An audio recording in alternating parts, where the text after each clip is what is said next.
pag ganito po itsura nyo, pakiusap po, wag na po kayong mag-abroad. Grabe naman, Sir Bong. Ibig sabihin kami mga pangit talaga ang kailangang mag-abroad. Parang awa nyo na. Hindi kami pala mga pangit. Hindi pala kayo naaawa sa amin. Basta-basta nyo na lang kami ipapadala dito. Ate, okay ka na ha? Uwi ka na ha?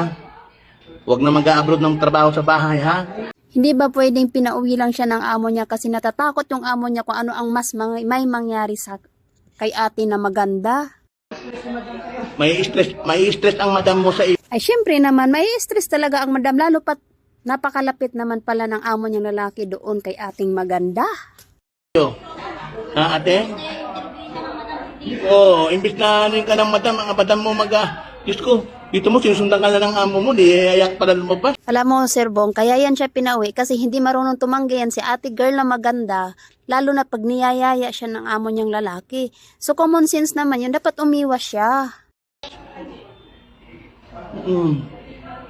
Hindi lang sa may apel eh. In fairness naman talaga kay ate, maganda naman talaga siya. Ang layo-layo ko nga, wala pa nga ako sa kalingkingan niya. Maganda pa rin ang ano niya eh. O, sige din naman. Ate, hindi lang. Okay? So, ayan po. Sa lahat po ng mga kababayan po natin ngayon. So, ayan po ha. No offense meant sa iba, pero Diyos ko po, tayo po ay real talk lang naman. Ayan po si ate. Real talk lang naman po tayo. Kung ganyan po ang inyong itsura, at kayo po ay magtatrabaho sa bahay sa ibang bansa, parang awa nyo na, pag-isipan nyo po ng maraming beses. Marami namang magaganda na mas maganda pa dyan kay ate girl eh.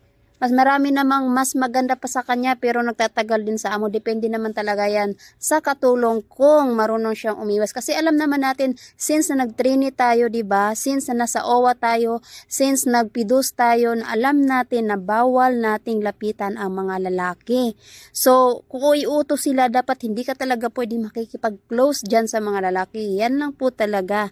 Siguro nga naman kaya stress na stress yung kanyang amo kasi nga, siyempre, pagtawag na, hoy, ganda, halika dito. Ay, alato naman ito si ate ganda na lumalapit, so hindi talaga niya inisip. Kaya ang masasabi ko lang, sa mga mag-a-abroad, maganda man yan o pangit, ayan, lagi po nating tatandaan na dapat iwasan po talaga natin ang mga kalalakihan. So, okay lang naman utusan nila tayo, pero wag tayo yung parang pabebe. Hindi po pwedeng ganun, kasi dito nga, kadalasan nga sa mga among babae dito, kailangan ka talaga magpandong. Kasi nga, buhok mo pa lang, makikita yan nila. Siyempre, iba na yung iniisip ng mga kalalakihan.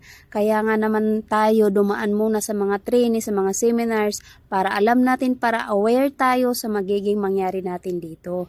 Pero, ayun, tama din naman si amo niyang babae na pauwiin na lang. Kaysa naman may mas malalang mangyari pa doon na involve yung kanyang asawa.